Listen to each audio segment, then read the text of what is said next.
سارے علماء اور مشائخ وہ غلط نہیں ہے، لیکن اللہ نے جو ہمیں نشاندہی کی ہے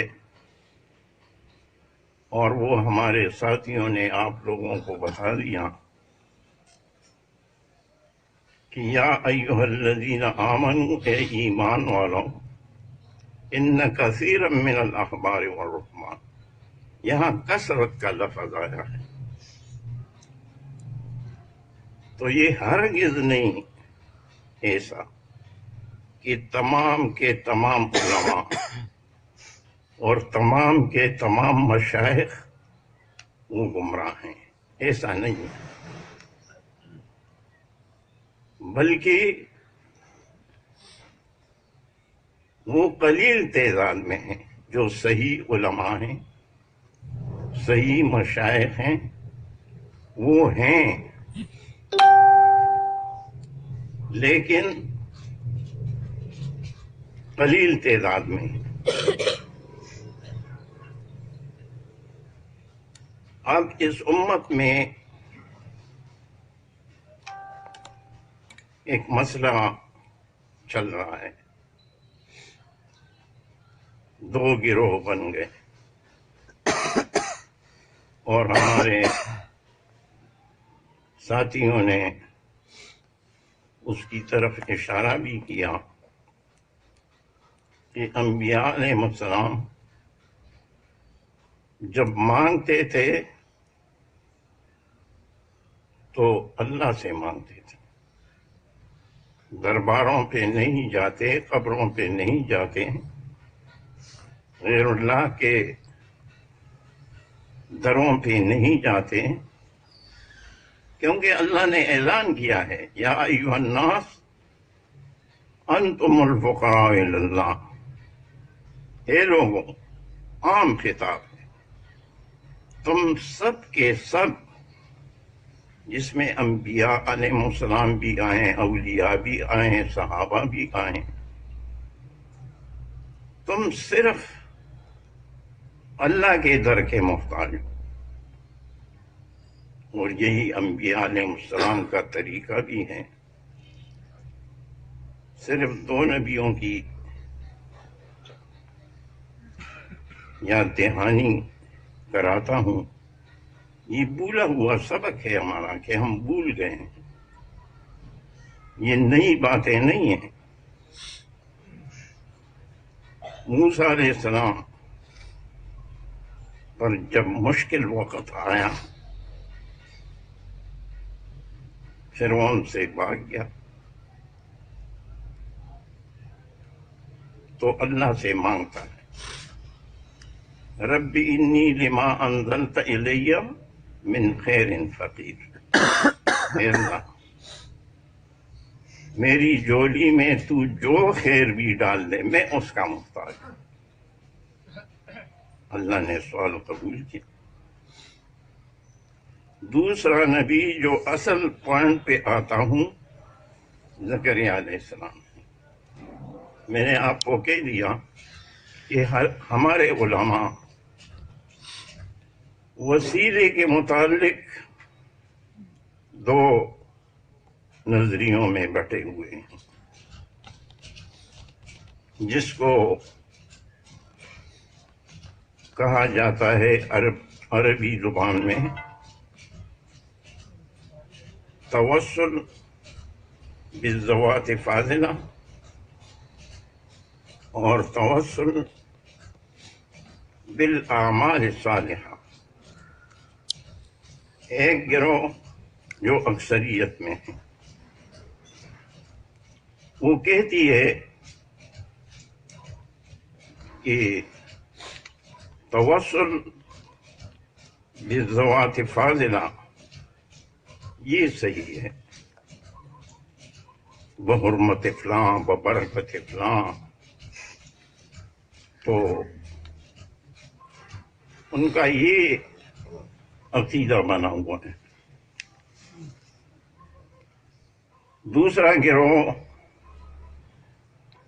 جواب دیتا ہے کہ نہیں، توسل بالذوات فاضلہ درست نہیں، اور ان کی بات صحیح ہے، کچھ پوری نہیں، بلکہ توسل بالاعمال الصالحہ یہ صحیح ہے۔ ہم کہتے ہیں کہ آؤ، نبی علیہ الصلوۃ والسلام کا طریقہ کیا تھا، وہ کون سا توسل کرتے تھے؟ توسل بالاعمال الصالحہ کرتے تھے یا توسل بالذوات فاضلہ کرتے تھے؟ تو آپ صلی اللہ علیہ وسلم نے امت کو یہ تعلیم دی کہ جب تمہیں کوئی تکلیف، کوئی مشکل کام پیش آئے تو 2 رکعت صلاۃ حاجت پڑھو، اللہ سے مانگو۔ تو یہ سنت ہے نبی صلی اللہ علیہ وسلم کی۔ اب میں نے جو آیت پڑھی ہے یہ بات اپنی جگہ صحیح، لیکن ہمارے اعمال، ہماری نماز اس پائے تک نہیں پہنچی۔ قرآن نے ہمیں کون سا وسیلہ بتایا ہے؟ کیونکہ آیت میں نے پڑھی کہ ان ھذا القرآن یہدی للتی ہی اقوم، یہ قرآن وہ طریقہ بتاتی ہے جو پائیدار ہے۔ تو نبی صلی اللہ علیہ وسلم نے بھی یہی کہا کہ اللہ سے مانگو، صلاۃ پڑھ کر، صلاۃ حاجت پڑھ کر کسی کو وسیلہ مت بناؤ، بلکہ کیا کرو؟ اللہ سے مانگو۔ اور اس ضمن میں پہلے زکریا علیہ السلام کی بات بغدادہ صاحب نے بیان کی کہ بیٹا مانگتا ہے، وہ کیا کرتا ہے؟ اذ نادى ربه نداء خفیا، اس نے اپنے رب سے مانگا چپکے سے، اور کون سا وسیلہ پیش کرتا ہے؟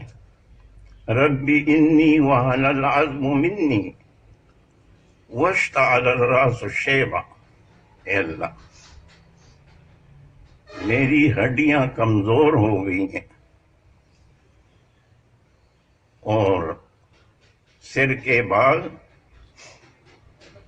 وہ سفیدی سے چمک رہے ہیں۔ وَلَمْ أَكُنْ بِدُعَائِكَ رَبِّ شَقِيًّا، اے میرے رب تجھ سے مانگنے میں کبھی محروم نہیں رہا، جو میں نے تجھ سے مانگا تو نے قبول کی۔ اور پھر دعا کرتے ہیں۔ تو بہترین طریقہ وسیلہ کا یہ ہے، قرآن سے معلوم ہوا، سنت سے معلوم ہوا کہ اپنے رب کے سامنے اپنی کمزوری پیش کرو، اپنی عاجزی پیش کرو، اللہ پہ دونس نہ جماؤ، اللہ پہ کوئی زوراور نہیں ہے۔ تو اس بات کو یاد رکھیں اور اس پہ غور و فکر کریں۔ باقی سوالات ہیں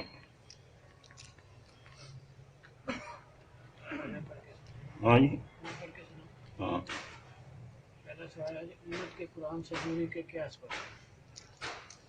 پہلا سوال یہ ہے کہ امت کا قرآن سے دوری کے کیا اسباب؟ یہ اسباب یہ ہے کہ ہم قرآن کی حقیقت کو نہیں سمجھے ہیں. اس کو اللہ کی کتاب مانتے ہیں، اس پہ تقریر بھی ہوئی، لیکن اس کتاب کو ہم نے رسم و رواج کے نظر کر لیا اور بعض تو شرکیہ باتوں کی طرف لے گئے. امت اس لیے امت کی اکثریت قرآن سے دور اس لیے ہیں کہ قرآن کی جو تعلیمات ہیں قرآن کے متعلق، اس پہ ہم نے نظر ثانی نہیں کی اور بھول گئے کہ یہ کتاب انزلناہ الیک لتخرج الناس من الظلمات الی النور. اے نبی، یہ قرآن ہم نے آپ پہ اتارا. اس کے اتارنے کا مقصد یہ ہے کہ آپ لوگوں کو کفر و شرک، بے دینی کی پگڈنڈیوں سے نکال کر روشنی کی طرف لے آئیں. ہم نے یہ سوچا نہیں، اس لیے ہم آہستہ آہستہ اس کو ہم نے رسم و رواج کے لیے، ہاں ایمان رکھتے ہیں یہ اللہ کی کتاب ہے، اس میں اجر ہے، اس میں ثواب ہے. ہم نے صرف اس کو ثواب سمجھ کے سمجھ لیا کہ قربانی کرو، تیجا کرو، ختم قرآن کرو اور اس کے ذریعے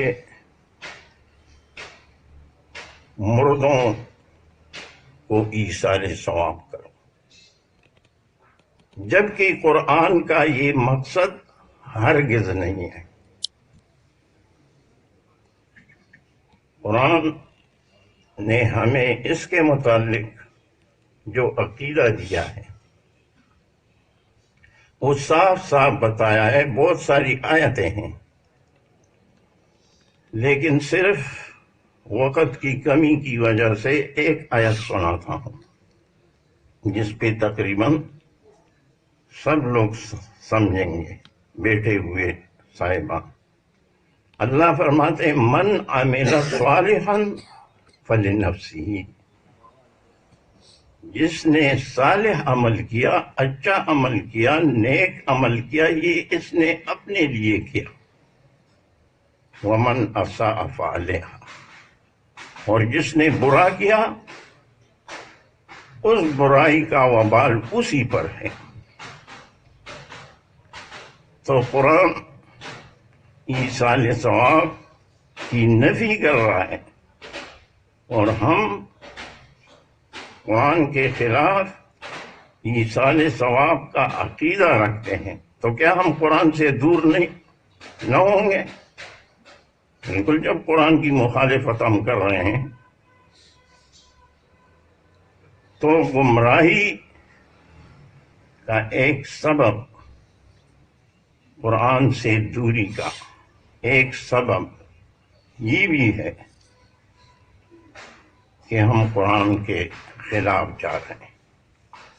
جب قرآن کے خلاف جا رہے ہیں تو جتنے ہم خلاف جا رہے ہیں اتنے ہم قرآن سے دور رہیں گے. ہاں آگے بتائیں. قرآن کی تفہیم حدیث و سنت ہے، جبکہ جادو اور نظر کی بھی احادیث ہیں۔ ہاں، احادیث اور قرآن میں ایک بنیادی فرق ہے۔ قرآن پہلے اللہ نے ہمیں خبردار کیا، اس قرآن کی ابتدا میں ذالک الکتاب لا ریب فیہ، یہ وہ کتاب ہے جس میں کوئی شک نہیں، یہ شک و شبہ سے بالا تر کتاب ہے۔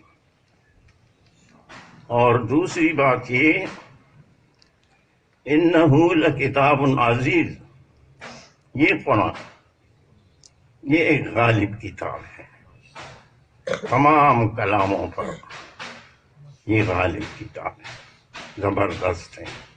لا یاتیہ الباطل من بین یدیہ ولا من خلفہ تنزیل من حکیم حمید،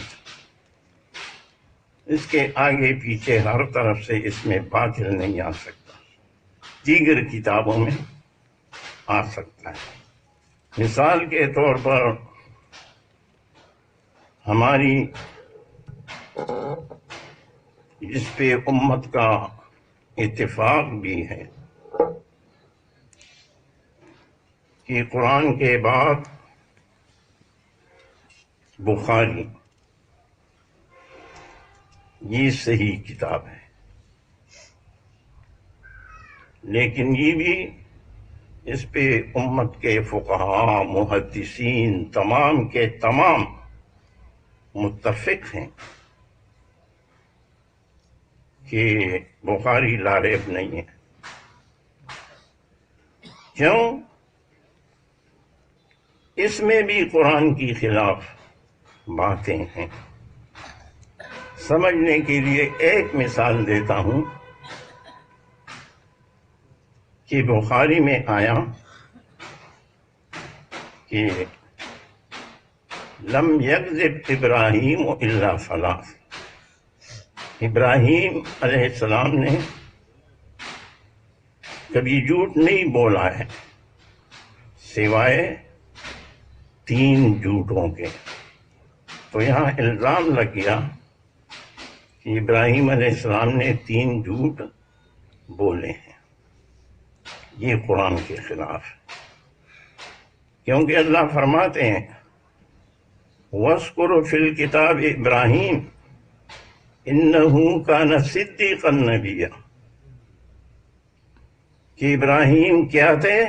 بہت ہی سچے نبی تھے، صدیقاً مبالغے کا صیغہ۔ تو معلوم ہوا کہ بخاری اگرچہ ہمارے حدیثوں اس سے ہمیں فائدے بھی ملتے ہیں، ہم احادیث صحیحہ کے منکر نہیں ہیں، ان کے منکروں سے ہمارا جھگڑا ہے۔ ایک طرف مبتدئین ہیں جو نبی کے سنت کے خلاف کام کرتے ہیں، ان کی اصلاح کی بھی ہمیں ضرورت ہے۔ دوسری طرف جو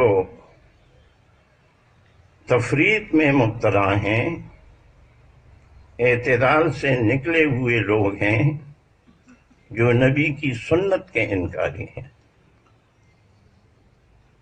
ہمیں ان کی اصلاح کی بھی فکر ہے۔ ہم افراط و تفریط سے نکل کر اعتدال کی راہ پہ چلتے ہیں، کیونکہ اللہ کا حکم ہے وَكَذَلِكَ جَعَلْنَاكُمْ أُمَّةً وَسَطًا لِتَكُونُوا شُهَدَاءَ عَلَى النَّاسِ، ہم نے تمہیں معتدل امت بنایا ہے، تم اعتدال میں رہو، افراط اور تفریط سے بچے رہو، تاکہ لوگوں کو کتاب و سنت کی تعلیم دو. یہاں گواہی سے مراد کیا ہے؟ تم استاد بنو، لوگوں کو اپنا بھولا ہوا سبق یاد کراؤ، اس کے لیے وقت دو، نکلو. مخالفت